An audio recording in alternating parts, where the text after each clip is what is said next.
उसको रद्द कर देंगे। मैं तमिलनाडु सरकार से हाथ जोड़ के प्रार्थना करता हूँ कि गरीबों के मकान स्वीकृत करें।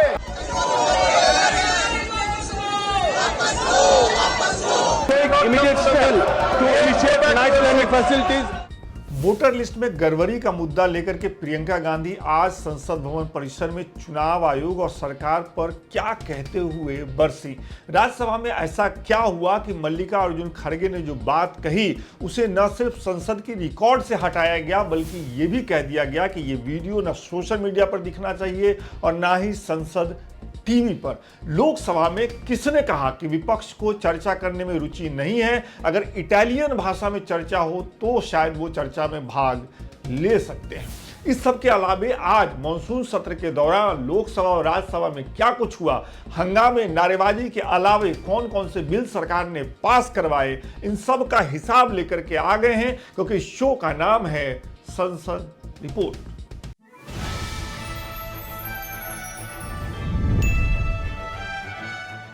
मंगलवार को जैसे ही लोकसभा की कार्यवाही शुरू हुई, स्पीकर ओम बिरला ने सदन को जानकारी दी कि अब संविधान में शामिल सभी 22 भाषाओं में एक साथ अनुवाद की सुविधा उपलब्ध हो गई है। स्पीकर ने कहा कि इतनी भाषाओं में एक साथ अनुवाद की सुविधा उपलब्ध करवाने वाली भारत की संसद दुनिया की इकलौती संसद है।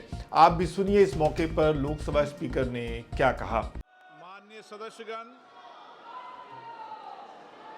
मुझे आपको सूचित करते हुए अत्यंत प्रसन्नता हो रही है कि हम सदन में संविधान की 8वीं अनुसूची में उल्लिखित सभी भाषाओं में इंटरप्रिटेशन की सुविधा उपलब्ध करा रहे हैं। अभी तक सदन में हिंदी और अंग्रेजी के अतिरिक्त 18 भाषाओं अर्थात असमिया, बंगाली, बोडो, डोगरी, गुजराती, कन्नड़, मैथिली, मलयालम, मणिपुरी, मराठी, नेपाली, उड़िया, पंजाबी, संस्कृत, सिंधी, तमिल, तेलुगु और उर्दू भाषाओं में सुविधा प्रदान की जा रही थी। अब इसमें कश्मीरी, कोंकणी और संताली भाषाओं को भी शामिल कर लिए जाने से हम संविधान में उल्लिखित सभी भाषाओं में इंटरप्रिटेशन की सुविधा उपलब्ध करा रहे हैं।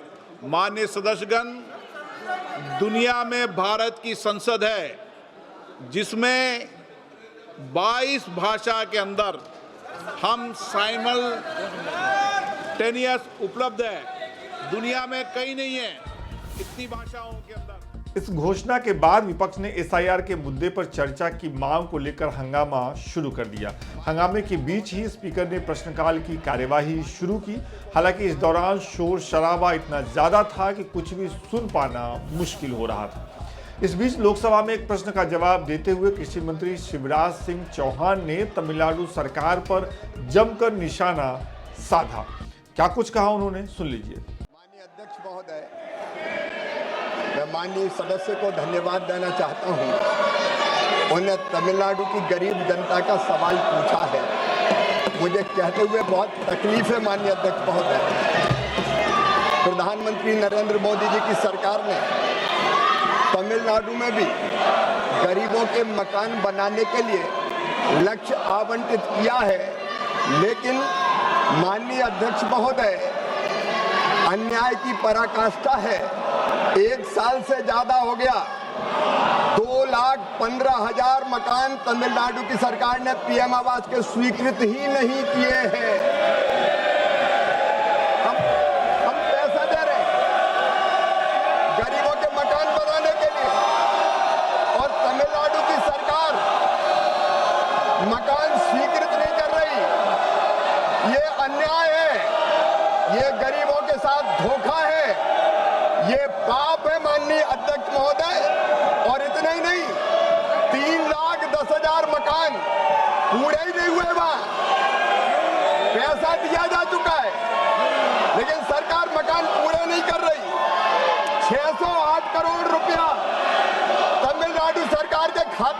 हुआ है। भारत सरकार का, केंद्र सरकार का अंश 608 करोड़ रुपया तमिलनाडु के खाते में पड़ा है। वो गरीबों का मकान नहीं बना रहे, मकानों को स्वीकृति नहीं दे रहे। और इसलिए माननीय अध्यक्ष महोदय 2018 के आवास प्लस की सूची के 50,815 मकान का लक्ष्य हम तमिलनाडु को नहीं दे पा रहे। आखिर इनको तकलीफ क्या है? गरीबों के मकान बनेंगे तो इनको तकलीफ क्या है कि मोदी जी का नाम होगा इसलिए मकान नहीं बनने दे रहे। और पराकाष्ठा तो यह है कि पूरे देश में वो गरीब जिनके पास कच्चे घर हैं उनको नया मकान बनाने के लिए 2024 में सर्वे किया गया। तमिलनाडु की सरकार ने सर्वे नहीं किया सर, सर्वे तक नहीं किया। ये गरीबों के साथ अन्याय है, धोखा है, पाप है। मैं तमिलनाडु सरकार से हाथ जोड़ के प्रार्थना करता हूँ कि गरीबों के मकान स्वीकृत करे, गरीबों के मकान बनाने के लिए वो सर्वे करे ताकि हम गरीबों के मकान बना सके। मैं हाथ जोड़ के प्रार्थना करता हूँ तमिलनाडु की सरकार से, गरीबों के साथ अन्याय ना करे। लोकसभा की कार्यवाही 12 बजे फिर से शुरू हुई, तब भी विपक्ष का हंगामा जारी रहा। आसन पर कृष्ण प्रसाद तेंटी आए, संसद में लिस्टेड बिजनेस लिए गए और फिर पीठासीन ने कार्यवाही 2 बजे तक के लिए स्थगित करने की घोषणा कर दी। वजह विपक्ष की तरफ से SIR पर चर्चा की बात। But not like this. Please go back to your chairs and then present. I will give you an option to speak. But you know, it is not possible to listen to all of you like this. Please cooperate. Please cooperate.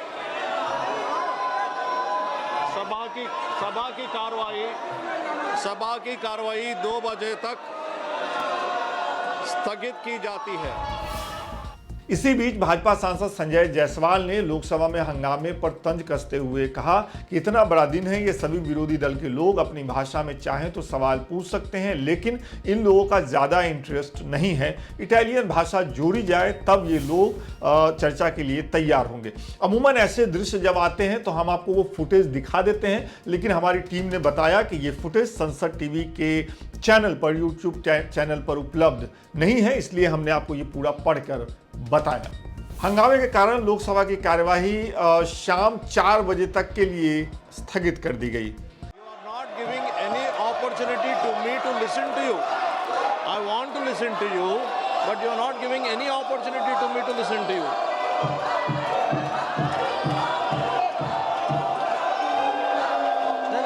I want to listen to you. Please go back to your seats. सभा की कार्यवाही 4 बजे तक स्थगित की जाती है। 4 बजे जब लोकसभा की कार्यवाही दिन में चौथी बार शुरू हुई तो शिक्षा मंत्री धर्मेंद्र प्रधान ने इंडियन इंस्टीट्यूट ऑफ मैनेजमेंट की गुवाहाटी में ब्रांच खोलने से संबंधित बिल पेश किया। गुवाहाटी में IIM की स्थापना से संबंधित बिल बगैर चर्चा के लोकसभा से पारित हो गया। यह बिल लोकसभा में पेश होने के बाद 8 मिनटों के भीतर ध्वनिमत से पारित हो गया, जिसके बाद लोकसभा की कार्यवाही बुधवार मतलब कल 20 अगस्त के दिन 11 बजे तक के लिए स्थगित कर दी गई। प्लीज आप लोग एक मान लीजिए कि प्लीज आप लोग, एक महत्वपूर्ण विधेयक है, please be seated, please be seated. Chairman साहब, मैं आपके माध्यम से सभी मित्रों को अपील करता हूं, अभी आपकी अनुमति से हमें देश के एक महत्वपूर्ण विषय को आपके सामने रखने की अवसर दिया गया है।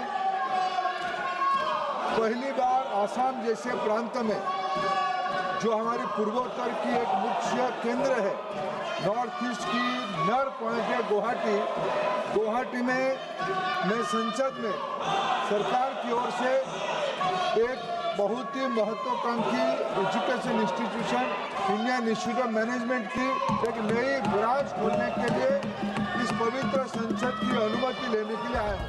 वहीं दूसरी ओर राज्यसभा की कार्यवाही शुरू होते ही हंगामे के कारण स्थगित करनी पड़ी। आप नहीं चाहते हैं Number of flights to and from future remains grossly inadequate, especially considering the 2 बजे जब दोबारा राज्यसभा की कार्यवाही शुरू हुई तो राज्यसभा में नेता प्रतिपक्ष मल्लिकार्जुन खड़गे ने वोटर लिस्ट रिवीजन का मुद्दा उठाते हुए कहा कि ये हम सब के लिए अस्तित्व का सवाल है। लोकसभा में विपक्ष के नेता ने प्रेस कॉन्फ्रेंस की, प्रमाण के साथ इस पर चर्चा कराइए। फ्री और फेयर इलेक्शन होना है तो इस पर चर्चा होनी चाहिए। इससे पहले पीठासीन घनश्याम तिवारी ने कहा कि आग्रह है कि ऐसा कोई मुद्दा न उठाएं जो न्यायालय में विचाराधीन हो। इसके बाद सत्ता पक्ष के सांसद डॉक्टर एल मुरुगन ने कहा कि विपक्ष के नेता ने जो कुछ कहा उसका बिल से संबंध नहीं है। नेता सदन जेपी नड्डा बार बार कह चुके हैं कि नियमों के अनुरूप हम हर विषय पर चर्चा के लिए तैयार हैं। इस दौरान भाजपा के सांसद डॉक्टर राधा मोहन दास अग्रवाल ने पॉइंट ऑफ ऑर्डर का हवाला देते हुए कहा कि हम कई दिनों से देख रहे हैं आप मतलब पीठासीन विपक्ष के नेता को बोलने की शुरुआती अनुमति देते हैं, वो उस मुद्दे पर बोलते हैं जो चर्चा के लिए नहीं है, वो एसआईआर पर अपनी बात रखते हैं। इसके बाद आसन से कहा जाता है कि वो रिकॉर्ड में नहीं जाएगा, वो संसद के रिकॉर्ड में नहीं भी जाता है। लेकिन नेता प्रतिपक्ष और उनकी पार्टी इस वीडियो को सोशल मीडिया पर शेयर करती है, जिसके बाद ये सोशल मीडिया से होते हुए टीवी चैनलों तक भी पहुंचता है।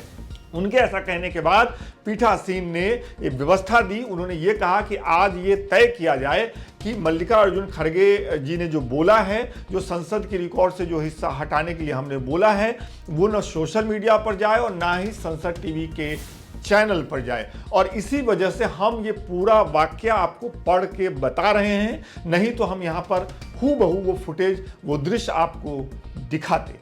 इसके साथ ही बिहार में होने वाले चुनाव से पहले मतदाता सूची के स्पेशल समरी रिवीजन का विरोध करते हुए इंडिया ब्लॉक के सांसदों ने संसद भवन परिसर में विरोध प्रदर्शन जारी रखा। वो पहले दिन से कर रहे हैं। इस बीच आज संसद की कार्यवाही शुरू होने से काफ़ी पहले ही महाराष्ट्र के इंडिया ब्लॉक के सांसद संसद भवन परिसर पहुंचे। उन्होंने महाराष्ट्र में दूध की लागत से कम दामों पर बिक्री के खिलाफ विरोध प्रदर्शन किया। सांसदों ने दूध रखने वाले केन में दूध भरकर संसद भवन परिसर में वो लेकर के आए और दूध में मिलावट को लेकर सवाल उठाया। आप भी सुनिए उनकी चिंता। हमने किसानों को भाव देना चाहिए। ये अन्य राज्यों के हिसाब से महाराष्ट्र में किसानों को जो दूध का रेट मिलता है वो कम मिलता है और जो उसके प्रोडक्शन कॉस्ट है उतनी प्रोडक्शन कॉस्ट नहीं मिलती, इसलिए आज आंदोलन किया। और दूसरा सबसे इम्पोर्टेंट ये था कि दूध में मिलावट बहुत हो रही है, तो उसके ऊपर स्टेट गवर्नमेंट ने स्ट्रांग एक्शन लेनी चाहिए और केंद्र ने भी उसके लिए एक अच्छा कानून लाना चाहिए और जो मिलावट करते हैं उनके ऊपर स्ट्रांग एक्शन लेनी चाहिए। तो कुल मिलाकर के आज की संसद रिपोर्ट में इतना ही। कल फिर से इस रिपोर्ट के साथ मुलाकात होगी। तब तक अपना बहुत ध्यान रखिए। बहुत बहुत शुक्रिया।